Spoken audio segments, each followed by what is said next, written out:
à tous. Aujourd'hui, dans Parole de Femme, nous allons faire un petit check-up de notre cœur, savoir si notre cœur est pur, parce que ça, c'est un endroit qui est quand même relativement caché et c'est un endroit où on peut dissimuler ou mettre à l'abri un bon nombre de choses et quelquefois penser qu'il n'y a pas de souci, que ce sont des bonnes choses, voire même des trésors, mais pourtant, il est bon, quelquefois, comme dans un grenier, d'allumer la lumière et de voir ce qu'il s'y trouve réellement et s'il n'y a pas du ménage à faire. Et on veut ouvrir notre cœur aujourd'hui pour que la lumière de la vérité puisse entrer et que le Saint-Esprit puisse continuer à faire son œuvre. Et je crois que depuis le début de la semaine, il a déjà commencé à œuvrer dans nos cœurs, à remettre certaines choses en place. Et puis quand la lumière arrive, ça nous permet aussi de faire certains constats et de prendre des décisions, de bonnes décisions. Alors aujourd'hui, on va s'occuper de notre cœur et puis on va faire cet examen avec équilibre aussi parce qu'on ne veut pas tomber non plus dans de l'auto-analyse excessive où finalement on finit en pleurs et en petites boules et il n'y a pas de solution. Ce n'est pas ça le but de l'émission. C'est bon, vous êtes prête? On est prête, Annabelle, tu vas bien? Oui, très bien, merci. Merci Nadine, merci. Tant de prévenance, de bienveillance à mon égard. Je travaille sur mon cœur. Mais je voulais juste dire justement de pas, déjà quand on parle de comment avoir un cœur pur, de soi-même ne pas penser que... de soi-même ne pas penser que tout va bien en fait, qu'on est parfait ou bien qu'on a des bonnes valeurs, donc tout va bien, donc du coup notre cœur est pur. Parce que des fois aussi on peut avoir cette position-là, donc du coup on n'est pas même en mesure de se remettre en question sur des choses que le Seigneur veut nous montrer parce qu'on se dit, on est une bonne personne, on agit bien, on n'est pas dans le mensonge, on n'est pas dans de l'adultère, notre cœur est bon. Mais vraiment d'avoir cette disposition où est-ce qu'on peut dire au Seigneur, éclaire-moi, sonde mon cœur, ô Dieu, connais mes pensées, et puis voilà, dirige-moi, redresse-moi si je suis dans une mauvaise voie. Et déjà là, en faisant ça, ça va faire que même lorsqu'on lit la parole, on est ouvert en fait. On est ouvert à ce que le Saint-Esprit nous parle parce que le Seigneur veut nous travailler et c'est en secret que le Seigneur nous travaille. C'est la parole de Dieu qui va nous remettre en question. C'est pas la place publique que Dieu veut nous interpeller sur ces choses-là, c'est souvent dans le secret. Parce que comme tu dis, le cœur c'est caché, nos pensées, c'est nous-mêmes qui les savons, c'est nous-mêmes qui savons un petit peu avec quoi on lutte. Et c'est dans la parole comme ça, lorsqu'on lit la parole régulièrement, et on a un cœur, entre guillemets, qui est disposé à dire, Seigneur, oui, je veux que tu me reprennes, je veux que tu me corriges, je veux que tu me parles, que lorsqu'on va lire la parole, on va se sentir interpellé. Et là, on va dire, oui, tiens, ça, je dois mettre en pratique. Là, je dois mettre plus d'amour en pratique, plus de bienveillance. Ah là, je dois laisser aller l'offense, etc., etc. Et donc, vraiment, de partir avec ce premier point, ne pas se penser qu'on est au-dessus de la mêlée, qu'on est hors d'atteinte. Nous tous, la Bible dit que le corps de l'homme est mauvais, donc nous tous, nous sommes portés à avoir peut-être des pensées qui n'honorent pas le Seigneur, en tout cas une façon de voir qui n'honore pas Dieu, et donc se laisser interpeller par la parole de Dieu, c'est hyper important. Eh bien, écoute, Nadine, Fatou, elle s'est posé cette question, elle ne s'est pas sentie au-dessus. Non, c'est pas toi, Fatou. Fatou n'est pas sur ce plateau. Mais vous pouvez envoyer vos questions d'ailleurs à allo les filles @emcitv.com si vous avez des questions à nous poser. Et non pas Fatou, mais Aurélie et Nadine et Laure seront heureuses de pouvoir vous répondre. Ça nous fait plaisir de recevoir vos questions, alors n'hésitez pas. Mais Fatou ne s'est pas sentie... Oh, mais je vous dis pas Fatou à vous.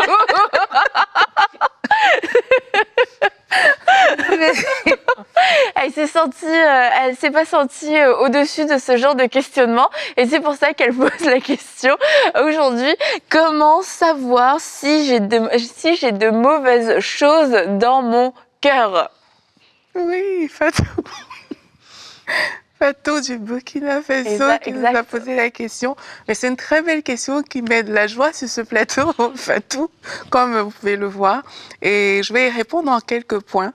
La première chose, c'est sois honnête envers toi-même, car quelquefois, on sait que dans notre cœur, il y a des choses qui ne sont pas bonnes, mais on ne veut pas toujours se l'avouer. Il faut avoir l'humilité de reconnaître que peut-être qu'il y a vraiment des choses à l'intérieur qui ne sont pas bonnes. Et la Bible dit dans Jacques 4, verset 6, que Dieu résiste aux orgueilleux, mais il fait grâce aux humbles. Donc, il te fera grâce. Ce sera le début pour attaquer certaines choses qui sont peut-être en train de te gangréner. Donc, quand tu reconnais que, OK, là, je sens à l'intérieur de moi qu'il y a des choses qui ne sont pas bonnes, vraiment, humilie-toi devant Dieu et reconnais ces choses-là. La deuxième chose, Nadine en a parlé. Elle a dit de demander à l'Esprit de Dieu de te révéler ce qu'il y a en fait dans ton propre cœur. La Bible dit dans le psaume 139 au verset 23, « Sonde-moi, ô Dieu, et connais mon cœur. Éprouve-moi et connais mes pensées. Regarde si je suis sur une mauvaise voie et conduis-moi sur la voie de l'éternité. » C'est vraiment une excellente prière à faire que de se placer devant Dieu pour dire, « Seigneur, mais voici mon cœur. En fait, sonde-moi. S'il y a des choses qui ne sont pas de toi, si je suis sur un mauvais chemin dans mon cœur, Seigneur, ramène-moi. » La troisième chose aussi qu'on peut faire, c'est d'examiner ce que les gens qui t'aiment en tout cas disent autour de toi, parce qu'on peut être sincèrement dans l'erreur en fait. C'est de savoir qu'est-ce qu'on dit d'habitude de moi. Est-ce que les gens trouvent que je suis quelqu'un qui critique beaucoup? Est-ce que les gens me disent mais d'habitude toi tu as une façon de te comporter, parce que de ce que les gens disent peuvent venir des choses qui viennent de ton propre cœur, de ton fond, et c'est ce que tu exprimes en fait. La Bible dit dans Proverbe 25 au verset 12 que comme un anneau d'or et une parure d'or fin, ainsi, pour une oreille docile est le sage qui réprimande. Ça veut dire qu'une réprimande d'un sage peut être salutaire pour toi, en fait. Ça peut te permettre de corriger certaines choses qui sont dans ton cœur. Et la Bible dit dans le Proverbe 27, une critique franche vaut mieux qu'une amitié qui ne s'exprime pas. Donc, derrière les paroles des personnes, il peut se cacher, en fait, une de tes attitudes que tu alimentes dans ton cœur sans t'en rendre compte. Donc, examine qu'est-ce que les gens qui m'aiment disent de moi, qu'est-ce qu'on me reproche. Et ça peut t'aider à savoir ce qu'il y a au fond de ton cœur. Maintenant, une autre chose aussi, examine ce qui sort de ta bouche pour connaître l'état de ton cœur. La Bible dit dans Luc 6 au verset 45 que l'homme bon tire de bonnes choses du bon trésor de son cœur et le méchant tire de mauvaises choses de son mauvais trésor, car c'est de l'abondance du cœur que la bouche parle. Examine en fait de quoi tu parles. Est-ce que tes paroles sont appréciables? Est-ce que tu critiques tout le temps? Est-ce que tu es dans le jugement? Cela va t'aider à savoir ce qu'il y a au fond de ton cœur en fait. Si tout le temps c'est des critiques, de jugement, mais tu verras que peut-être c'est ça qui est au fond. Et puis si c'est aussi des bonnes choses, tu verras que dans ton cœur, il y a des bonnes choses. Et un dernier point, c'est écoute ta voix intérieure avant de poser des actions. Quelquefois, quand les actions qui viennent de nos cœurs ne sont pas pilotées par le Saint-Esprit, on peut ressentir un certain malaise à l'intérieur de nous, soit parce qu'on n'est pas encore prêt au niveau du processus à l'effectuer, ou alors soit parce que peut-être nos motivations ne sont pas bonnes, il y a peut-être des choses dans le cœur qui ne sont pas encore au point. Donc, prends le temps, pareil, d'aller dans la présence de Dieu et de lui dire « Seigneur, sonde-moi » par rapport à cette chose ici, par rapport à ce malaise que je ressens, sonde mon cœur. Et si je suis sur le mauvais chemin, conduis-moi vers le chemin de la vérité. Il y a des choses peut-être que l'Esprit de Dieu va faire ressortir. C'est des choses que vous pourrez corriger aussi parce que ça fait peut-être partie de l'état de votre cœur actuel. Mais dans tous les cas, le but du Saint-Esprit, c'est vraiment de nous conduire sur le bon chemin. C'est pas de se dire, OK, là j'ai des mauvaises choses dans mon cœur et tout, ça veut dire que j'ai un mauvais cœur. Non, le Saint-Esprit est là pour nous conduire sur le chemin de la vérité et acceptons ce bras tendu pour enlever les impuretés de notre cœur. Tout à fait, Aurélie. Et pour poursuivre dans la lignée de ta réponse, une des choses qui éprouve, enfin pas qui éprouve, pardon, mais qui révèle, ça va être le feu, ça va être les moments de tension, les moments où on va se sentir étiré. Et en fait, c'est un bon moment pour se dire « Ah, c'est ça qui est ressorti », comme tu disais, qu'est-ce qui ressort de notre cœur. Et en fait, on va quelquefois dans des situations où on est sous pression, on se dit « Ah, ça sort d'où ? Ça vient d'où ?» On se dit « Ah, c'est juste la pression, c'est sous stress. » Mais en fait, il y a quelque chose. Ça veut dire qu'il y a un dépôt. Il y a un dépôt. Et c'est le bon moment, du coup, pour dire « Ah, ok, ça, j'ai besoin de le traiter. » Parce que si quand je suis sous pression, si je deviens agressive, si je deviens même violente, ou si je me renferme complètement, en fait, c'est des réactions qui sont anormales et que je peux m'améliorer dans ce domaine-là. Et l'idée encore, c'est pas de se condamner, de se dire « Ah non, moi je suis comme ci, je suis comme ça, je m'en sortirai pas ». C'est de se dire « Non, on va progresser, on va grandir et puis on va refuser de rester comme ça et d'en faire comme une fatalité ». Parce que c'est vraiment le but. Est-ce que qu'est-ce que j'ai dans mon cœur. C'est pas juste pour faire un inventaire. Ok, super, j'ai de la jalousie, j'ai de la convoitise.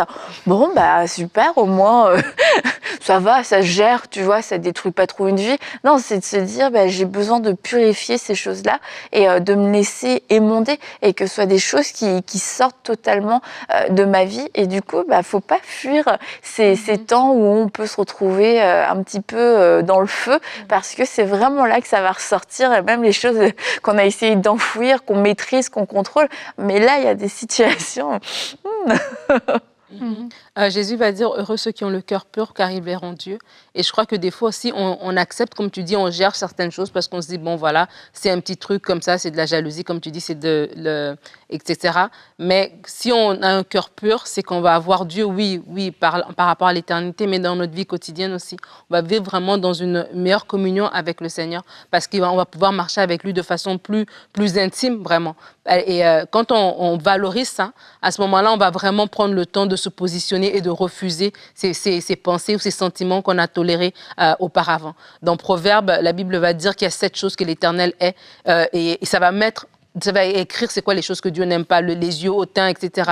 Et toutes sortes de comportements comme ça qui sont des comportements du cœur, des choses peut-être qu'on ne voit pas tout de suite, mais qui commencent dans le cœur. Et lorsqu'on sait que Dieu n'aime pas ces choses-là, on va vraiment se positionner pour enlever ces choses-là. Et tu parles de la pression. Des fois, oui, la pression d'une situation comme ça va révéler ce qui est dans notre cœur, mais des fois, c'est la pression du temps. Saül a commencé, il était oint par Samuel pour être roi, mais avec le temps, on a vu que son cœur c'est complètement détourné, son cœur était parti sur autre chose. Et des fois, c'est le temps comme ça, c'est des projets qui n'ont pas été rencontrés, c'est peut-être un temps de célibat qui traîne, c'est peut-être un temps de maternité qui traîne, des choses comme ça qui arrivent dans nos vies, des circonstances qui font révéler, qui font réjaillir ou ressortir en nous des caractères, des paroles qu'on n'avait pas dans les saisons précédentes. Et donc, c'est important aussi de dire non, je veux garder mon cœur. Et des fois, il y a des situations de la vie qui sont difficiles et qui demandent à ce qu'on se positionne de façon intentionnelle pour garder notre cœur. Je dois garder mon cœur à travers cette épreuve.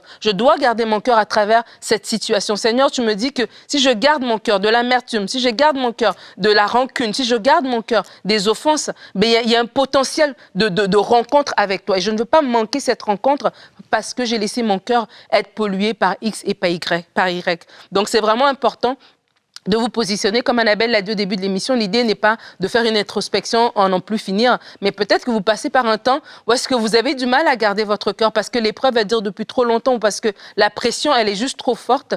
Et voilà, de votre cœur sort comme ça des pensées, des stratégies, voilà, qui n'étaient pas là avant parce que bon, voilà, la vie, elle est difficile. À ce moment-là, c'est plus que jamais le temps de vous positionner aussi pour dire non, je veux garder mon cœur. Si je garde mon cœur pur, oui, je pourrais médire, oui, je pourrais parler, oui, je pourrais aussi, moi aussi réagir. Mais non, je vais garder mon cœur. Je vais dire, je ne veux pas faire ces choses-là que Dieu n'aime pas. Je veux garder mon cœur. Et le Seigneur va vous tenir par la main et vous faire passer à travers cette situation. Ouais.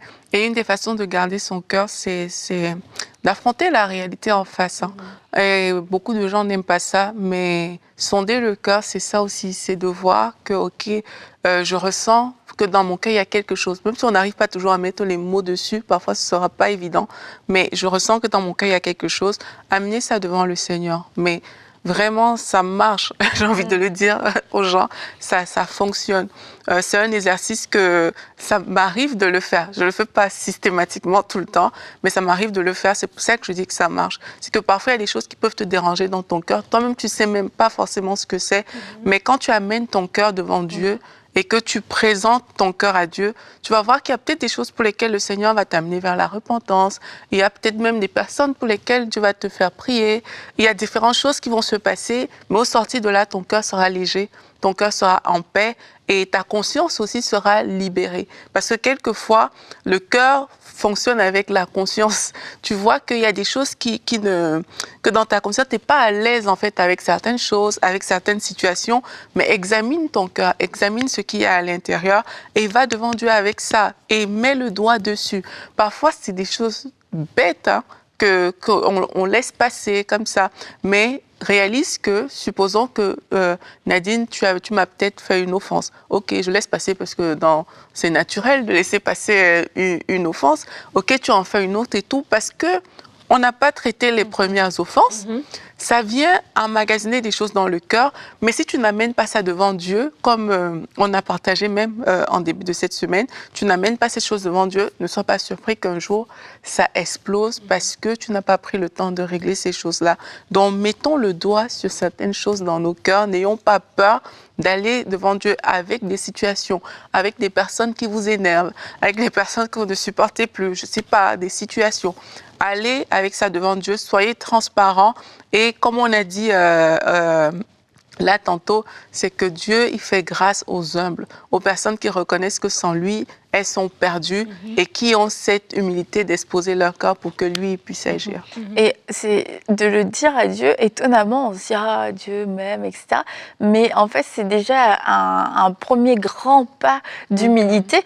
Quelquefois, il y a des... moi, en tout cas, ça m'est déjà arrivé. Il y a des trucs, j'ai pas envie de le dire, même si tu sais qu'il sait, mais c'est comme...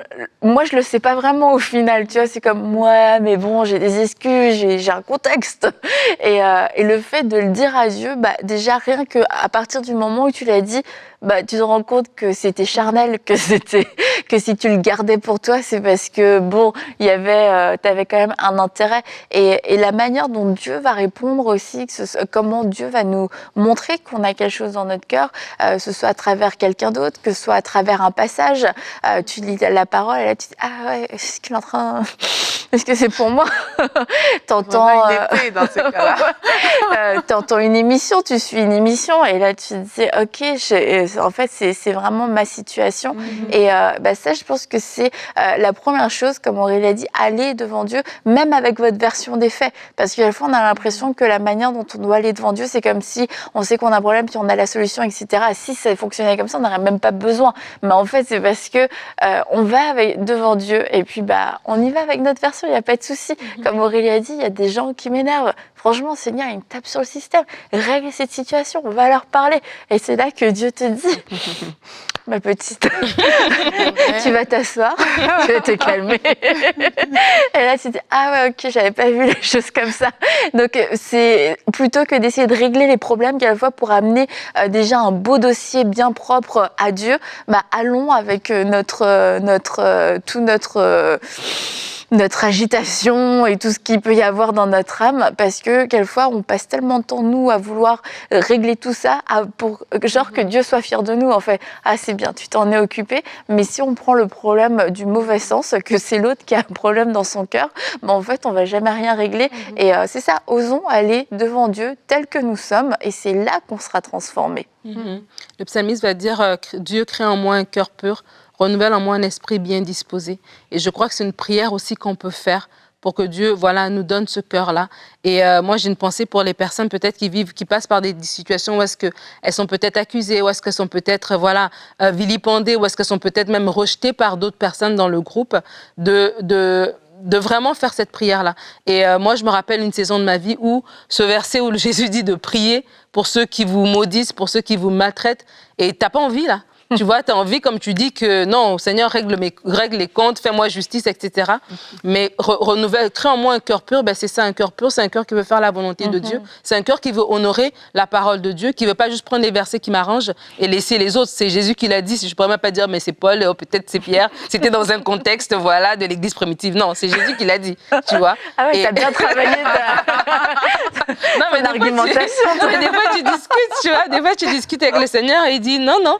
Et tu vois, et lorsqu'on fait ces prières-là, je crois vraiment que le Seigneur transforme, renouvelle notre esprit, renouvelle nos pensées et nous transforme vraiment. Et après, nous amène aussi à d'autres niveaux, en fait. Et il y a des situations comme ça qu'on traverse et ça ne nous affecte pas, en fait. Ça ne vient pas t'acheter notre cœur parce qu'on a su garder ce cœur pur au travers de cette situation-là. Et vraiment, je vous encourage, peut-être que vous êtes là et votre cœur, il est bombardé par des situations, par des personnes peut-être qui sont en train de vraiment vous pousser à pécher de votre bouche, vous pousser à dire des choses que vous avez jamais penser à dire, à adopter des attitudes que c'est vraiment pas en vous, et vous savez que c'est pas bien, mais de dire, Seigneur, je prie pour ces personnes-là. Je bénis ces personnes. Voilà, et vous les amenez devant Dieu pour dire, Seigneur, viens te révéler à ces personnes. Seigneur, viens t'en occuper. Ou Seigneur, viens me garder à travers cette situation-là. Et vous allez voir que vous pouvez traverser des temps difficiles et garder votre cœur. Garder votre cœur, c'est votre responsabilité. Et lorsqu'on garde son cœur aussi, oui, dans des bons temps, mais des fois, c'est dans des temps plus compliqués que, oui, il faut encore plus garder son cœur parce que là, les occasions de laisser l'offense, de laisser l'amertume rentrer dans son cœur sont multiples et sont des fois même justifiables aux yeux de tous. Mais la parole est la parole. Et la parole nous dit de pardonner. La parole nous dit de ne pas garder des offenses. La parole nous dit d'honorer Dieu. La parole nous dit de prier pour ceux qui nous maudissent, de bénir ceux qui nous maudissent, de prier pour ceux qui nous maltraitent, etc. La parole de Dieu nous donne un certain cadre qui est des fois difficile parce que ça va en l'encontre à notre nature charnelle et c'est comme ça qu'il faut monter à un niveau supérieur et on ne peut pas monter à un niveau supérieur par nous-mêmes. Alors on fait cette prière comme le psalmiste, Seigneur, crée en moi un cœur pur parce que par moi-même je sais pas le faire, mais toi crée en moi un cœur pur et Dieu qui est fidèle saura le faire. Et on parle de la parole. On peut penser qu'on se répète, mais je pense que c'est important de le dire encore, c'est que la santé spirituelle de quelqu'un se définit vraiment par sa méditation de la parole et la vie de prière. Si on veut connaître le pool spirituel de quelqu'un, on peut évaluer ces deux choses-là. Et la parole de Dieu, c'est ça qui va vraiment faire ce travail là au niveau du cœur en fait. La parole de Dieu va vraiment venir purifier certaines choses.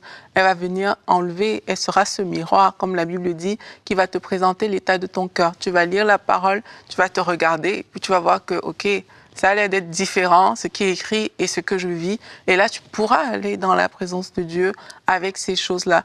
Donc, c'est vraiment non négociable. On parle du cœur pur aujourd'hui et pour garder son cœur, parce que c'est le thème qui est ressorti vraiment de cette émission, pour garder son cœur, on ne peut pas faire sans la parole de Dieu. La Bible dit que l'homme ne vivra pas de pain seulement, mais de toute parole qui vient de la bouche de Dieu. Donc, pour garder ton cœur, tu dois méditer la parole de Dieu, tu dois la lire, et quelquefois, c'est des choses tellement simple, c'est que tu as une révélation qui change tout. Là où tu étais en train de te battre, trop souvent on se bat pour être des bonnes personnes. Vous voyez, on se bat pour, ok, je vais changer ça dans mon caractère, dans mon cœur et tout.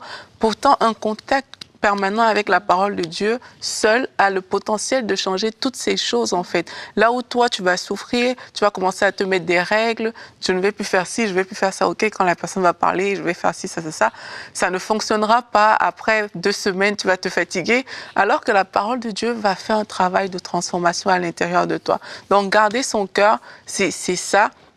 Et laisser la parole le faire.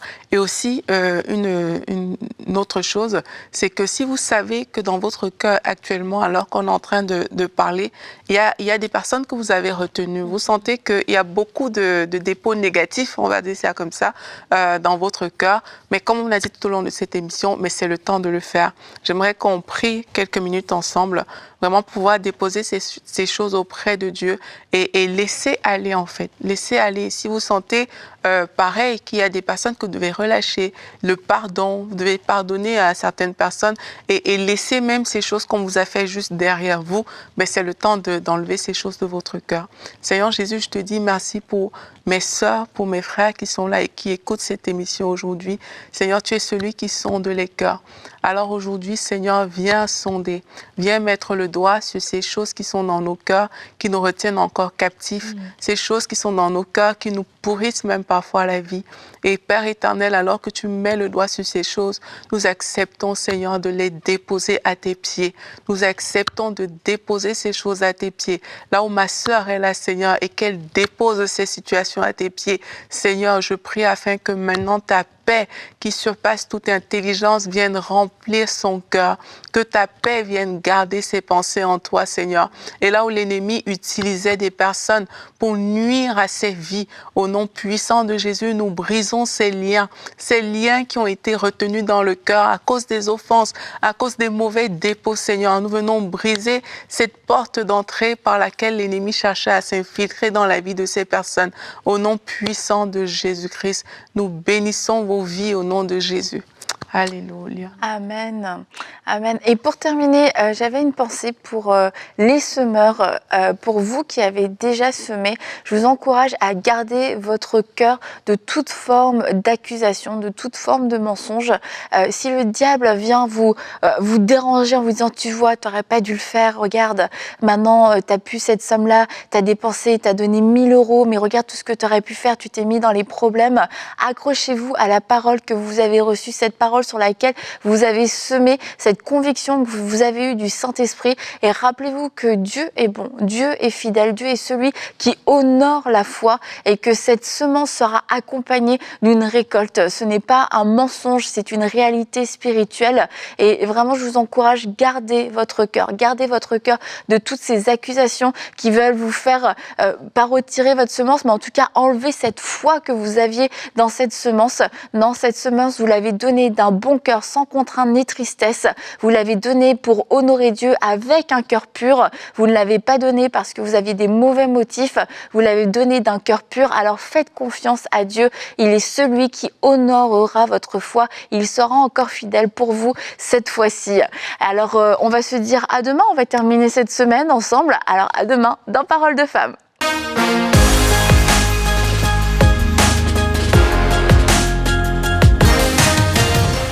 Comme vous le savez, une des missions de MCI est d'enseigner le peuple francophone à travers les médias et c'est exactement ce que nous désirons faire avec la toute nouvelle émission d'enseignement quotidienne Teach et également à travers EMCI Academy. Tout ce qui reste à faire, c'est d'équiper le Studio B, là où je me trouve en ce moment, et vous pouvez nous aider en devenant un des 5000 sommeurs en vous connectant sur emcitv.com/5000. Vous allez être une bénédiction non seulement pour ce ministère, mais pour tout le peuple francophone. Que Dieu vous bénisse et merci à tous les sommeurs qui soutiennent cette œuvre. Semons dès maintenant pour vivre une grande moisson à travers les projets du Centre EMCI. Pour faire votre don, rendez-vous sur emcitv.com/5000. Vous pouvez donner en une seule fois ou en plusieurs mensualités.